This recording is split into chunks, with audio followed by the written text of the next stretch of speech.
The Young and the Restless spoilers for all the power that the Newman name carried across Genoa City, none of it could protect Nick as the walls began to close in. The air inside the sleeping compartment of the train was heavy with accusation, thick with a tension that felt almost physical. A single object, a blood-stained knife tucked carefully beneath his seat, had detonated a scandal that threatened not only his freedom but the legacy of the entire Newman dynasty. Damian Cain was dead. And Nick Newman was now the prime suspect in what was rapidly becoming the most sensational murder the city had seen in years. Cain Ashby stood front and center as the architect of this chaos, his motivations a volatile blend of ambition, revenge, and obsession. He insisted that Nick was the killer, that the son of Victor Newman had snapped in a moment of jealous rage and plunged a blade into Damian's chest, leaving his lifeless body sprawled in the elegant corridor of the train. But beneath Cain's righteous fury lay something far more sinister, the calculated erasure of truth, one frame of security footage at a time. Amanda Sinclair, ever perceptive, had caught Cain in the act, standing too close to the surveillance terminal with a nervous tremor in his hands and guilt flickering in his eyes. When confronted, he spun a story so hollow that Amanda, torn between her legal instincts and her emotional connection to him, knew something didn't add up. They both now claimed they hadn't deleted the crucial video, which meant the trail of corruption led straight to Carter, Cain's enigmatic enforcer, whose loyalty ran deeper than the law. The moment Nick had been dragged out of his train compartment was a humiliation he wouldn't soon forget. Carter, flanked by a uniformed security guard, had entered without knocking. He didn't shout, didn't need to, the glint of the handcuffs and the silent weight of the evidence were enough. "You're under investigation for the murder of Damian Cain," Carter had said calmly, his voice void of sympathy. Nick's stunned reaction did nothing to help him. He denied everything, of course, the idea was absurd, but his shock, his disorientation, his failure to instantly refute every claim only added fuel to the fire in Cain's narrative. The discovery of the knife in his private compartment, untouched by his fingerprints but damning all the same, was all Cain needed to press for action. To the world, it looked like an open and shut case. But the deeper Amanda dug, the less it made sense. Damian's movements were too erratic the night of his death. The surveillance camera that faced the dining car hallway had been wiped at a suspiciously convenient time. No backup files could be found. Amanda had checked the digital access log herself. Someone had used a master administrator code. Not hers. Not Cain's. Only Carter remained. His omnipresence in Cain's schemes was no longer just muscle, he was quietly pulling strings in the background, making evidence disappear, manufacturing silence, and framing scapegoats. And now, Nick Newman was caught squarely in the crosshairs. Victor Newman, patriarch and warrior, refused to entertain the idea that his son was a killer. He moved swiftly, calling in favors from his vast web of legal and media connections, demanding full access to the case files, vowing to find the truth at any cost. His fury was legendary, but it was his silence that unsettled everyone around him. He said little, just watched. Listened. Calculated. To Victor, the very idea that someone could so meticulously orchestrate a takedown of a Newman without fear of reprisal was not just a crime, it was a declaration of war. Still, he knew he had to tread carefully. The tide of public opinion was turning fast. News outlets had already latched onto the narrative of a jealous love triangle, of long-standing resentment between Nick and Damian over business, women, and old betrayals. Speculation replaced fact. The court of public opinion began its slow, suffocating judgment. Victor needed allies, but the ones he counted on weren't all convinced. Billy Abbott, ever the cynic and no stranger to impulsive violence himself, admitted to Phyllis that he wasn't sure Nick was innocent. "He has a temper," Billy had said, sipping his drink with more edge than usual. "And when Nick loses it, he doesn't think straight. We've all seen it." His words stung because they weren't entirely false. Phyllis, standing by the window of her suite, clutching her phone in one hand and her disbelief in the other, remained quiet. She wanted to believe Nick. She needed to believe him. But the knife. The footage. The timing. It all felt too precise to be coincidence. Phyllis Summers had once been the queen of manipulation, the woman who always saw 10 moves ahead. But this? This was different. Her instincts told her Nick had been framed, yet she couldn't deny that Cain's evidence looked airtight. Even if Nick didn't do it, Cain was convincing enough to make people believe he had. And that terrified her. Because if Nick, flawed but fundamentally decent, could be brought down so easily, then none of them were safe.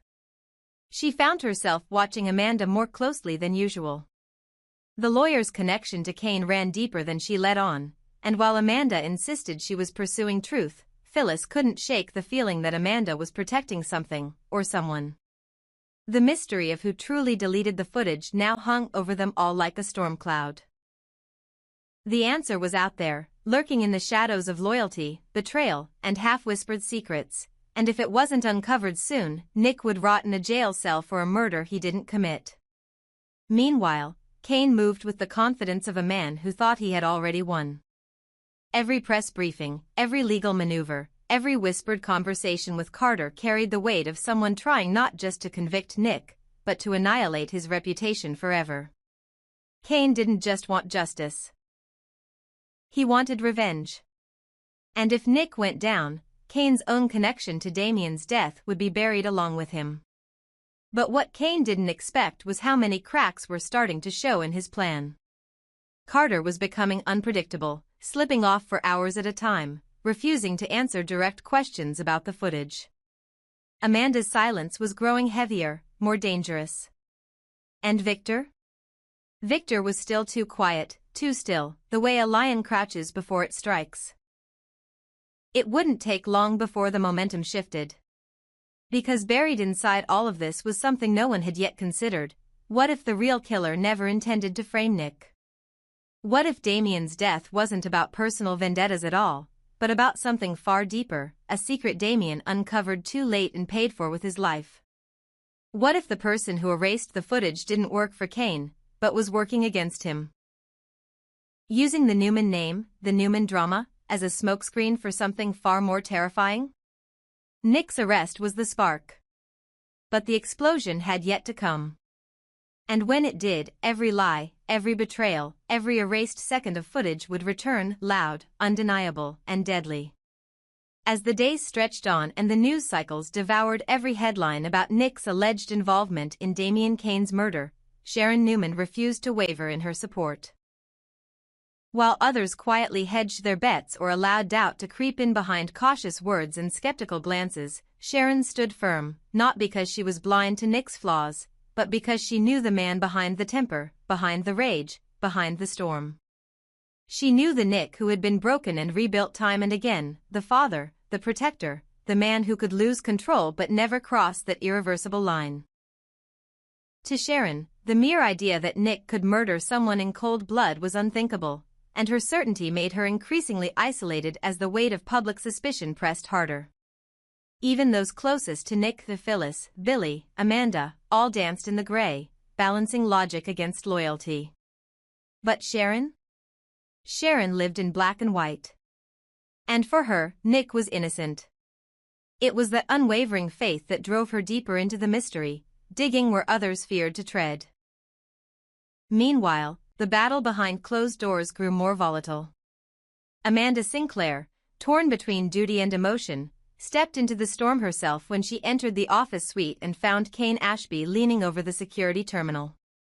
The soft hum of the monitor, the faint flicker of frozen footage, and Cain's visibly tense posture all struck Amanda as wrong. Something about the moment didn't sit well. She called out his name, her voice sharp, controlled, but laced with suspicion. Cain straightened quickly, too quickly, minimizing the screen and attempting to appear casual. Amanda wasn't fooled. She asked him plainly, had he deleted the footage?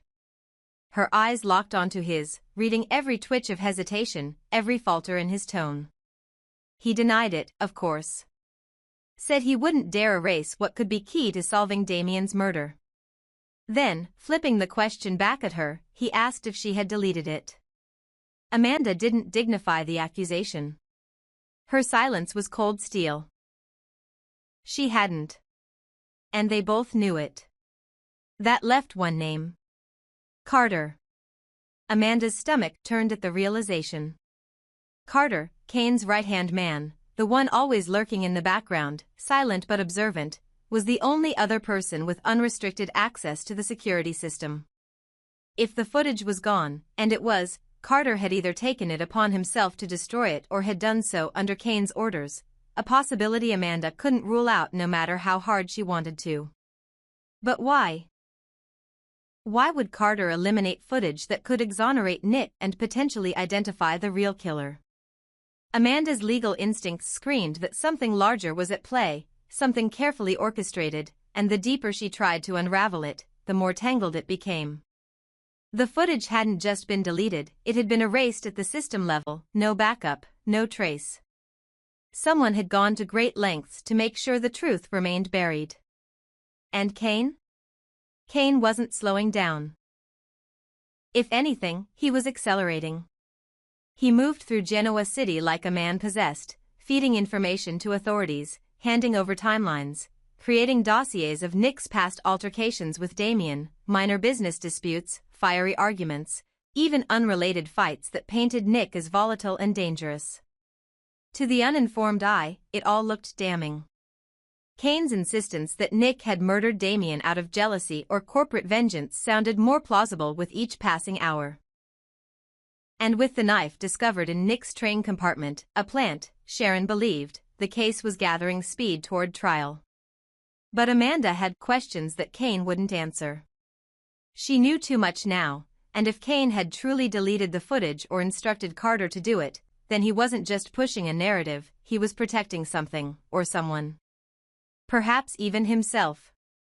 Sharon, meanwhile, grew restless. She visited Nick daily, offering more than comfort. She brought resolve. While he tried to keep his head above water, struggling with being confined, accused, and demonized, it was Sharon who reminded him who he was. But even she couldn't ignore the signs. The inconsistencies. The timing of the knife's discovery. The loss of video evidence. Everything screamed setup. But setups didn't happen without motive, and she couldn't yet see the full picture. Still, her heart told her the truth. Someone wanted Nick silenced, and Damien's murder was merely the bait to destroy the bigger fish. Victor Newman knew this too, though he played his cards with more caution. He began making quiet moves behind the scenes, hiring private investigators, buying silence from rail employees, threatening those who whispered too much. His empire wasn't just built on business acumen, it was built on secrets, on leverage, and Victor wasn't above bending the law to protect his family. He began to suspect that Damien had been close to uncovering something big, and Nick had been in the wrong place at the wrong time. But even Victor had to admit that whoever was pulling the strings was good. Very good. The knife. The footage. The timing. All meticulously arranged. Back in her office, Amanda sat alone, replaying the confrontation with Cain over and over again in her mind. She didn't want to believe he was capable of destroying evidence.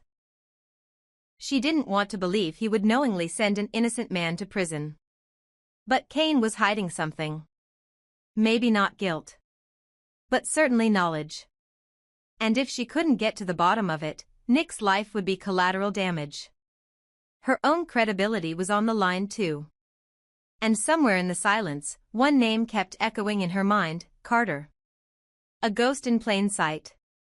The Young and the Restless spoilers hinted that the next few days would bring escalation. Carter would soon face scrutiny he wasn't prepared for. Someone, perhaps Sharon, perhaps Amanda, perhaps even Billy, would corner him. And when that happened, the question wouldn't just be whether he deleted the footage. It would be whether Carter knew who really killed Damien, or if he was the killer himself.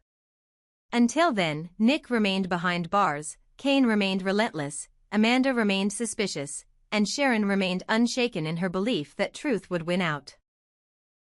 But in Genoa City, truth was never simple. And sometimes, it came too late.